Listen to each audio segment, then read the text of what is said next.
Yes. तो Arya read करो example 3.8।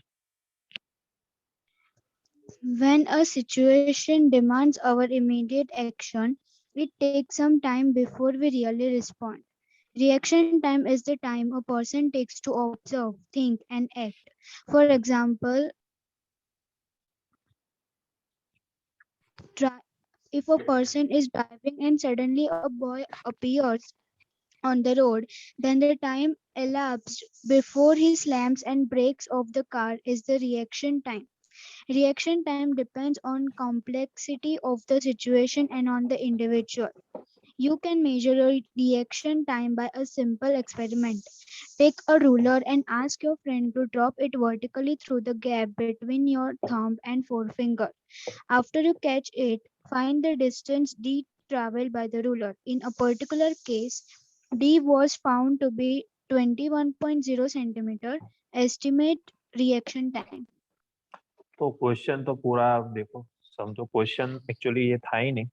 ये पूरा जो फर्स्ट पैराग्राफ था ना, उसमें आपको डेफिनेशन ऑफ रिएक्शन टाइम बताया ना। What do you mean by reaction time? तो डेफिनेशन यहाँ पर है, ये मैं हाईलाइट करके आपको बता देता हूँ। तो reaction time is nothing but time for a person to observe, think and act. नहीं समझ में? चलिए, आप एक्टिवा ड्राइव करते जा रहे हो, रास्ते पर एक्टिवा ड्राइव करते जा रहे हो, ठीक। आपका स्पीड था मान लो 60 किलोमीटर पर आवर। आपका स्पीड था व्हीकल का 60 किलोमीटर पर आवर। मस्ती से ईयरफोन में गाने सुनते सुनते मस्त व्हीकल चलाते आप जा रहे हो। सडनली सडनली आपके रास्ते पर वो एक डॉग आके क्रॉस करके जाता है। हाँ, शॉर्ट, एकदम शॉर्ट के डिस्टेंस पे वो डॉग आके क्रॉस किया। आपने क्या किया फिर? डॉग को उड़ा सर दिया? ब्रेक मारी। ब्रेक मारी तो क्या हुआ? मतलब आपने डॉग को देखा। गाड़ी हाँ जी, बोलो, कोई बोलना चाहता? सर गाड़ी थोड़ी स्लो हो गई और स्टॉप हो गई।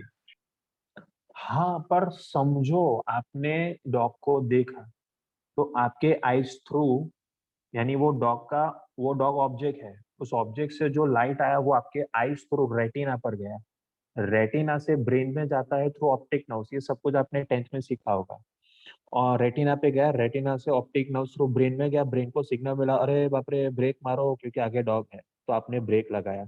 अब ब्रेक के लिए क्या ब्रेन ने खुद ब्रेक लगाया? नहीं, ब्रेन सिग्नल पहुंचाएगा थ्रू मस्कुलर नर्व्स, ये मसल्स थ्रू वो हैंड्स को मैसेज देगा और हैंड्स फिर ब्रेक अप्लाई करेगा। बराबर? तो ये पूरा प्रोसेस होगा। तो वो प्रोसेस यानी क्या, आपने वो डॉग को देखा, इंस्टेंट में आप वहां पर रुक गए?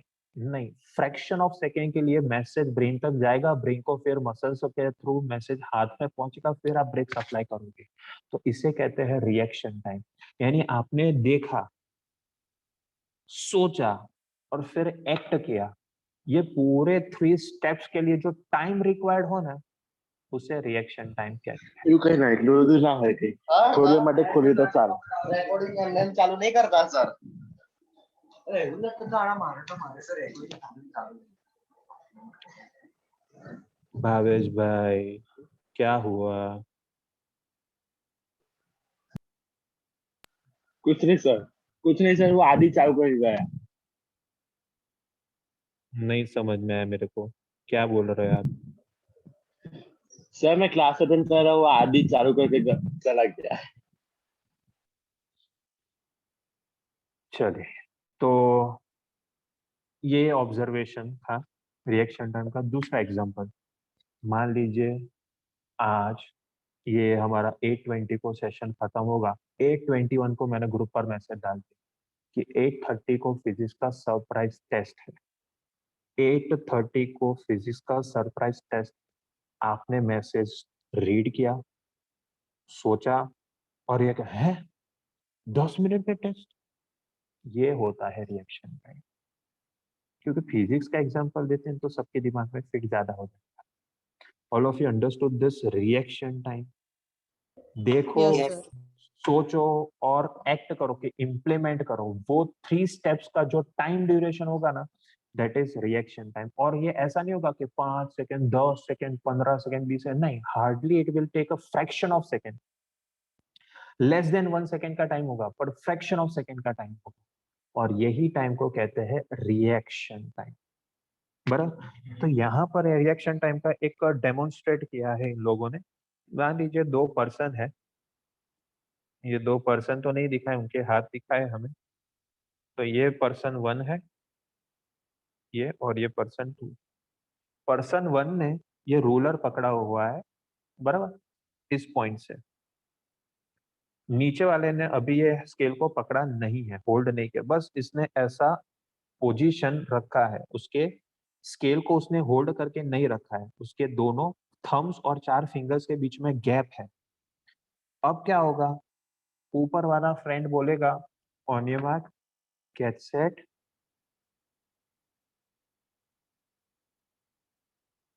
फिर क्या,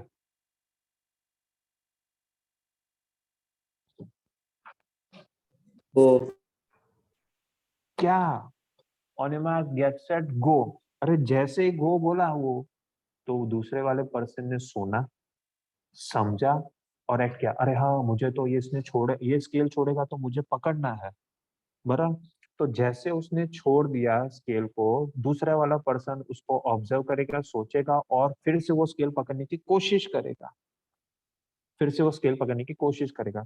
तो ये स्केल जब नीचे आएगा, तो उसने 21 सेंटीमीटर का डिस्टेंस ट्रेवल किया, तब जाके वो दूसरे पर्सन ने उतने डिस्टेंस के बाद उस स्केल को होल्ड किया। यानी पर्सन ए के हैंड से पर्सन बी के हैंड पर पहुंचने के लिए कितना डिस्टेंस ट्रेवल किया, कितना डिस्टेंस ट्रेवल किया, तो that is 21 centimetre, that is 21 centimetre. ये था distance travelled in particular reaction time, distance travel in particular reaction time. बोलो, इतना आपको समझ में आ गया? कंफर्म करो।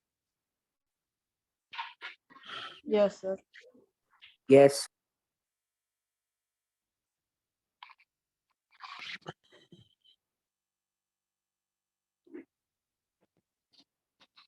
और ये रिएक्शन टाइम है ना, हमारे बॉलीवुड मूवीज में भी काफी मूवीज में अप्लाई होता है, कुछ कुछ मूवीज में अप्लाई नहीं होता, और साउथ इंडियन मूवीज में तो ये अप्लाई होता ही नहीं है भाई। क्योंकि साउथ इंडियन मूवी में ऐसा बताता है कि विलन ने गन में से बुलेट को फायर किया, बुलेट एकदम स्लो स्लो स्लो मोशन में जाता है, सामने वाला हीरो आता है, उसको या तो मुंह से पकड़ लेता है बुलेट को, कि हाथ से पकड़ लेता है बुलेट को, ऐसा सब होता है। यानी वहां पर रिएक्शन टाइम बहुत बहुत बहुत ज्यादा होता है, दैट इज इम्पॉसिबल। यानी ये सारे मूवीज जो है वो हाइपोथेटिकल मूवीज है, कि जिसमें रिएक्शन टाइम ज्यादा बताया जाता है, दैट इज एब्सोल्युटली रॉन्ग। बराबर।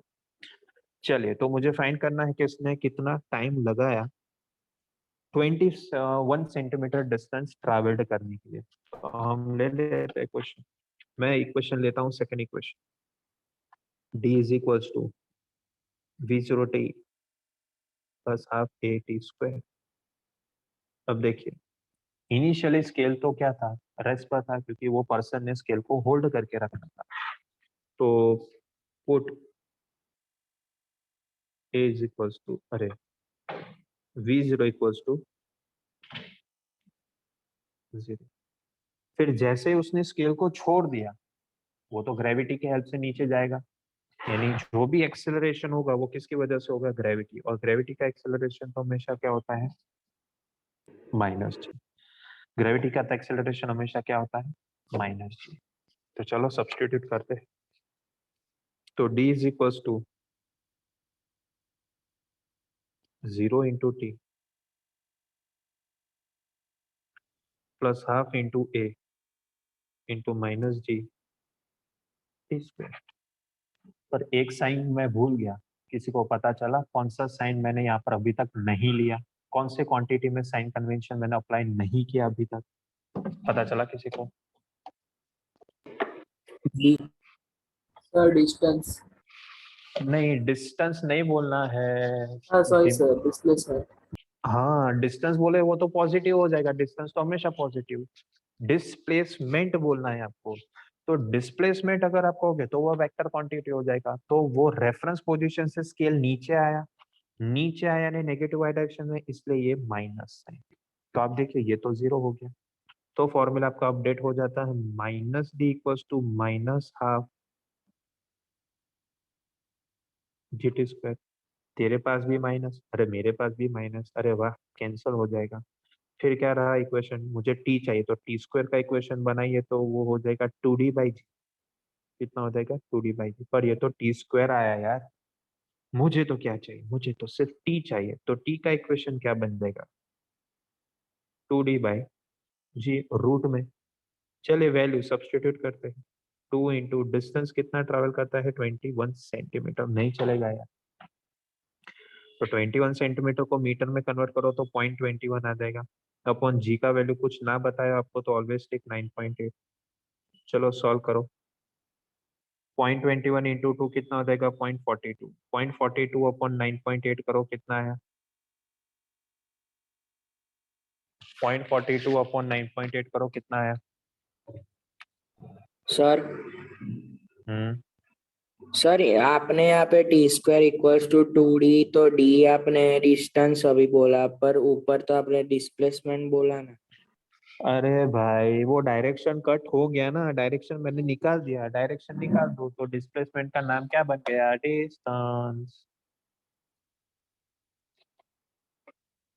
समझे भाई।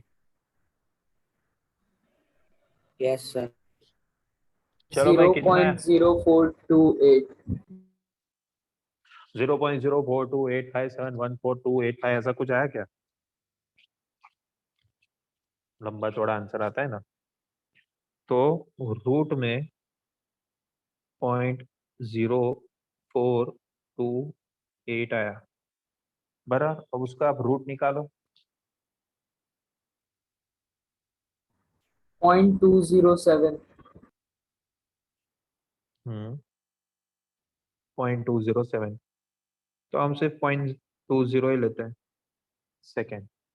तो ये क्या हुआ, जब पहले पर्सन ने स्केल को छोड़ा तो दूसरे पर्सन ने देखा, सोचा और रिएक्ट किया, और उसने स्केल को पकड़ लिया। कितने टाइम में पकड़ा 0.2 सेकेंड में, नहीं बहुत शॉर्ट नोटिस में उसने पकड़ लिया, पर इतने टाइम के अंदर ही स्केल ने कितना डिस्टेंस ट्रैवल कर लिया 21 सेंटीमीटर। 21 सेंटीमीटर।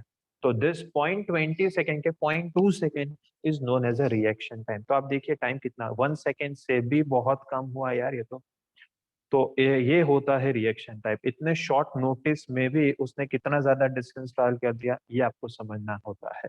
तो I think so this was the last numerical from our example list. After this only 3.3 is left, but वो अभी हम नहीं करेंगे, वो चैप्टर 5 के बाद हम सॉल्व करेंगे। तो दैट मीन्स चैप्टर 3 के सारे एग्जाम्पल्स हमारे यहाँ पर कंप्लीट हो जाते हैं।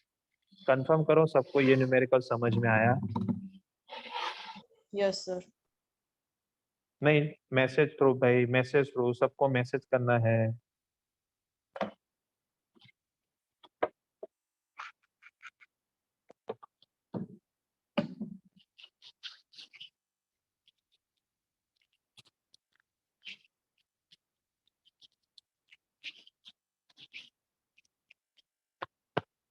छह पर्सन ने रिप्लाई किया, आर्या आदित्य भावेश, बाकी रिया, बाकी रिया का आ गया पहले।